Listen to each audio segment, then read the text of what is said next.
आणि आता पाहूयात महाफास्ट न्यूज 100।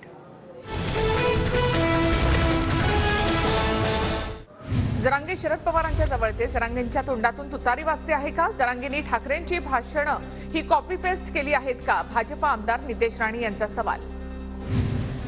जरांगे बारामतीची तुतारी, जरांगे पाटलांच्या फडणवीसांवरील आरोपानंतर आमदार प्रसाद लाड आक्रमक।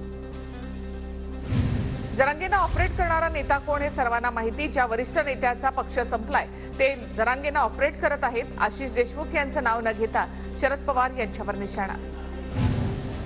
सागर बंगला लांब राहिला, आधी जुहू तरी पार करून दाखव, आम्ही पण ओरिजिनल मराठा आहोत, चायनीज मॉडेल नाही, नितेश राणेंचा जरांगेंना इशारा। जरांगे फक्त फडणवीसांवरच का टीका करतात? मराठा आरक्षणाची केस कोर्टात गेल्यास फडणवीसच उभे राहतील, नितेश राणेंचं वक्तव्य। कुणी कायदा सुव्यवस्था बिघडवत असेल तर सहन केलं जाणार नाही, आम्ही ओरिजिनल मराठा आहोत, चायनीज नाही, नितेश राणेंचा जरांगे पाटलांना इशारा। काल जरांगेंनी केलेला प्रकार म्हणजे तमाशा, नेतृत्वाची अपरिपक्वता काल समोर आली आहे। अजय पारसकर यांची जरांगे यांच्यावर टीका। माझ्यावर केलेल्या आरोपांवर जरांगेंनी माफी मागावी, जरांगेंनी माझ्या एकाही प्रश्नाचं उत्तर दिलं नाही, पारसकर यांची प्रतिक्रिया। जेव्हा होम डिपार्टमेंटला जाग येते आणि सीमेवरून परत जा या दोन नाटकांवर माझं काम सुरू, छगन भुजबळ यांची फडणवीस आणि जरांगे वादावर टोलेबाजी। जरांगेंच्या मागण्या बजरंगबलीच्या शेपटासारख्या, जरांगे सरकारला शिव्या देत आहेत, जरांगेंना कायदा कळत नाही, छगन भुजबळ यांची जरांगे पाटलांवर टीका। जरांगे पाटलांनी कसं आंदोलन करायचं हा त्यांचा प्रश्न, पण आंदोलन आणि मागण्या घटनात्मक आणि कायदेशीर असाव्यात, प्रकाश शेंडगेंचं वक्तव्य। तर 57 लाख नोंदी खाडाखोड केलेल्या त्या आम्हाला मान्य नाहीत, शेंडगे यांचं वक्तव्य। जरांगेंच्या बोलण्यामागे तुतारीचा वास येतो, जरांगेंना कोण बोलायला लावतं हे शोधणं गरजेचं आहे, रावसाहेब दानवेंची शरद पवार गटावर टीका। जरांगे पाटलांच्या वक्तव्यांची चौकशी केली जाणार, शंभूराज देसाईंची माहिती। तर राज्यातील कायदा सुव्यवस्था अबाधित ठेवण्यासाठी पोलीस काम करतील, देसाईंची प्रतिक्रिया। मराठा आरक्षणावर सरकारची भूमिका स्पष्ट करावी, तर मुख्यमंत्र्यांचं जरांगे पाटलांसोबत काय बोलणं झालं तेही जाहीर करावं, मग सत्य समोर येईल, नाना पटोलेंचं सरकारला आवाहन।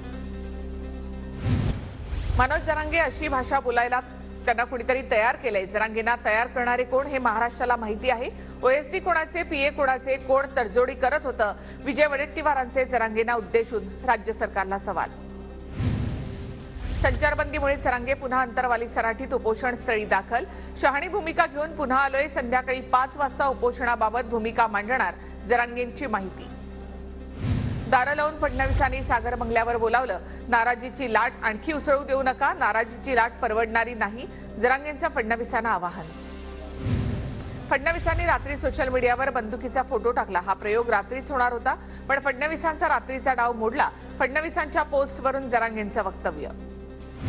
फडणवीसांचं स्वप्न पूर्ण होऊ देणार नाही, त्यांना सुट्टी देणार नाही, फडणवीसांना राज्यासह देशात अडचणीत आणणार, मनोज जरांगे यांचा इशारा।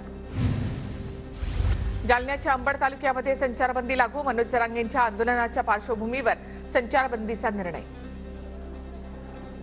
अंबडमध्ये संचारबंदी लावण्याचं कारण काय? फडणवीसांशिवाय जिल्हाधिकारी सुद्धा संचारबंदीचा आदेश काढू शकत नाहीत, संचारबंदी हटवा, ताब्यात घेतलेल्या आमच्या मुलांना सोडा, जरांगे यांची मागणी।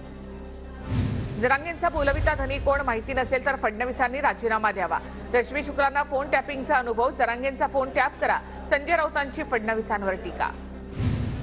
एसआरपीएफच्या 2 कंपन्या बीडमध्ये दाखल, जिल्ह्यामध्ये पोलीस दल ऍक्शन मोडमध्ये, बीडहून संभाजीनगर जालनाकडे जाणारी बस सेवा सुरू। मराठवाड्यामधील 3 जिल्ह्यांमध्ये